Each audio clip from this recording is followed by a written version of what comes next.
స్వాగతం.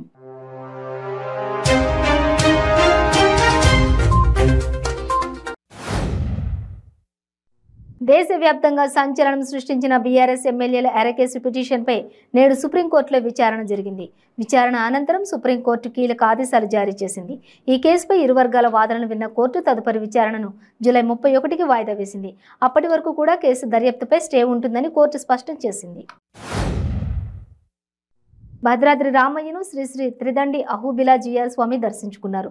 ఆలయం వద్దకు వచ్చిన స్వామీజీకి మేళతాళాలతో ఆలయ అర్చకులు స్వాగతం పలికారు. ప్రధాన ఆలయంలో ప్రత్యేక పూజలు నిర్వహించి వేద ఆశీర్వచనం అందించారు అర్చకులు. అధికారంలోకి వస్తే 100 రోజుల్లో ఎస్సీ వర్గీకరణకు చట్టబద్ధత కల్పిస్తామని చెప్పిన బీజేపీ ప్రభుత్వం పార్లమెంటులో బిల్లు తేకుండా మాదిగలను మోసం చేస్తుందని బీజేపీ ప్రభుత్వానికి మాదిగల నిరసన తెలియజేసేందుకు ఈ నెల 27, 28 తారీఖుల్లో చలో ఢిల్లీ కార్యక్రమం నిర్వహిస్తున్నామని ఎంఆర్పీఎస్ వ్యవస్థాపక అధ్యక్షులు మందకృష్ణ మాదిగ అన్నారు. వికారాబాద్ జిల్లా కులకచెర్ల మండలంలోని ఎల్హెచ్పిఎస్ రాష్ట్ర కమిటీ పిలుపు మేరకు ప్రీతి ఆత్మహత్య ఘటనను నిరసిస్తూ జిల్లా కలెక్టరేట్ ముందు నిరసన చేపట్టారు. నిరసనకారులను అరెస్ట్ చేసి స్టేషన్కు తరలించారు. ఈ సందర్భంగా గోపాల్ నాయక్ మాట్లాడుతూ గిరిజనులపై తెలంగాణ రాష్ట్రం చిన్నచూపు చూస్తుందని అన్నారు. డాక్టర్ బిఆర్ అంబేద్కర్ కోనసీమ జిల్లా అమలాపురం రూరల్ మండలం బండారులంక గ్రామంలోని ఒక ప్రైవేట్ పాఠశాలకు చెందిన 20 మంది విద్యార్థులు అస్వస్థతకు గురయ్యారు. విద్యార్థులకు అమలాపురం బండారులంక ప్రభుత్వ ఆసుపత్రిలో చికిత్స అందజేస్తున్నారు. డాక్టర్ బిఆర్ అంబేద్కర్ కోనసీమ జిల్లా పి గన్నవరం మండలం నరేంద్రపురం గ్రామంలో 5వ రోజు గడప గడపకు మన ప్రభుత్వం కార్యక్రమంలో ఎమ్మెల్యే కొండేటి చిట్టుబాబు పాల్గొన్నారు. ప్రజా సమస్యలను అడిగి ప్రభుత్వ సంక్షేమ పథకాలు అందుతున్నాయా లేదా అని తెలుసుకున్నారు. పశ్చిమ గోదావరి జిల్లా పెనుమంట్రలో వైఎస్ఆర్సీపీ పార్టీ శ్రేణుల ఆధ్వర్యంలో పార్టీ 13వ ఆవిర్భావ దినోత్సవ వేడుకలు ఘనంగా నిర్వహించారు. పార్టీ జెండా ఆవిష్కరించి వైఎస్ఆర్ విగ్రహానికి పూలమాలలు వేసి నివాళులర్పించారు. అనంతరం కేక్ కట్ చేసి ఆవిర్భావ దినోత్సవాన్ని నిర్వహించారు. తిరుమల శ్రీవారిని పలువురు ప్రముఖులు దర్శించుకున్నారు. వీఐపీ విరామ సమయంలో తెలంగాణ హైకోర్టు న్యాయమూర్తి జస్టిస్ వివి వేణుగోపాల్, ప్రముఖ నటి Laya, Janasena rebel MLA Rapaka Varaprasad, AP BJP chief Somu Veerraju వేర్వేరుగా స్వామివారి సేవలో పాల్గొని మొక్కులు చెల్లించుకున్నారు. పవన్ కళ్యాణ్ వల్ల కాపులకు ఒరిగిందేం లేదని మంత్రి బొత్స సత్యనారాయణ విమర్శించారు. తరాలుగా వస్తున్న కులం గురించి చెప్పుకోవడానికి సిగ్గేమిటని పవన్ కళ్యాణ్ ప్రశ్నించారు. తాను మంత్రిగా ఉంటే తన వాళ్ళు చెడిపోయిందేంటి, మిగతా వాళ్ళు ఉన్నప్పుడు బాగుపడిందేంటో పవన్ కళ్యాణ్ చెప్పాలన్నారు. వైసీపీ పార్టీ 13వ ఆవిర్భావ దినోత్సవ వేడుకలు విశాఖలో ఘనంగా జరిగాయి. విశాఖ పార్టీ కార్యాలయంలో జరిగిన వేడుకల్లో టీటీడీ చైర్మన్ వైవి సుబ్బారెడ్డి పార్టీ జెండా ఆవిష్కరించారు. వేడుకలను నిర్వహించారు. ఈ కార్యక్రమంలో మాజీ మంత్రి అవంతి, మాజీ ఎమ్మెల్యేలు, పలువురు వైసీపీ నేతలు, కార్యకర్తలు పాల్గొన్నారు.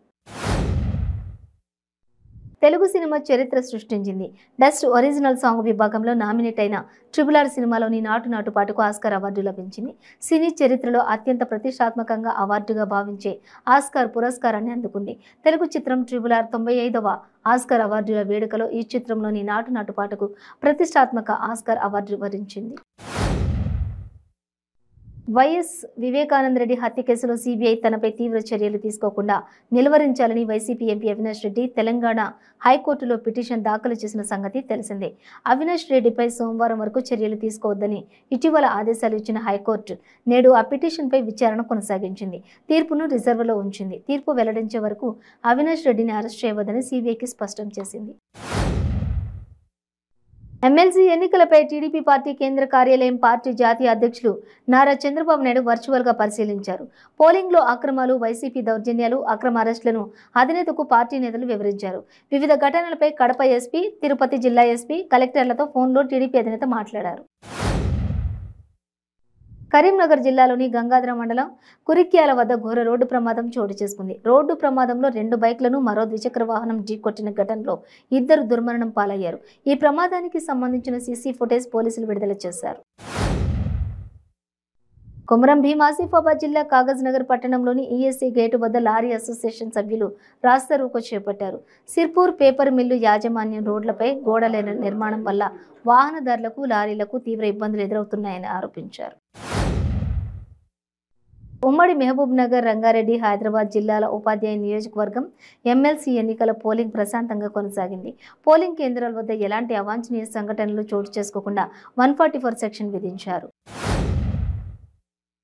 ట్రిబుల్ టీంకి మంత్రి చెల్లిపోయిన శ్రీనివాస్ వేణుగోపాలకృష్ణ శుభాకాంక్షలు తెలిపారు.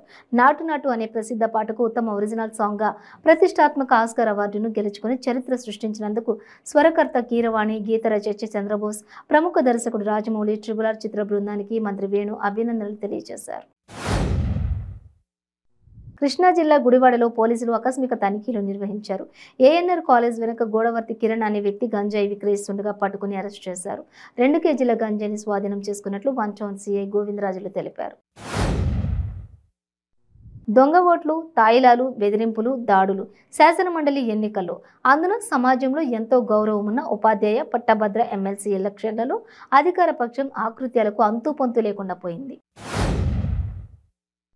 నందిగామ గాంధీ సెంటర్లోని నందిగామ జగ్గైపేట మాజీ ఎమ్మెల్యేలు తంగిరాల సౌమ్య, శ్రీరామ్, తాతయ్య తదితరులు వినూత్న రీతిలో నిరసన తెలియజేశారు. జగనన్న ధాన్యం డబ్బులు, జగనన్న ధాన్యం డబ్బులు అని రైతులు నినాదాలు చేశారు.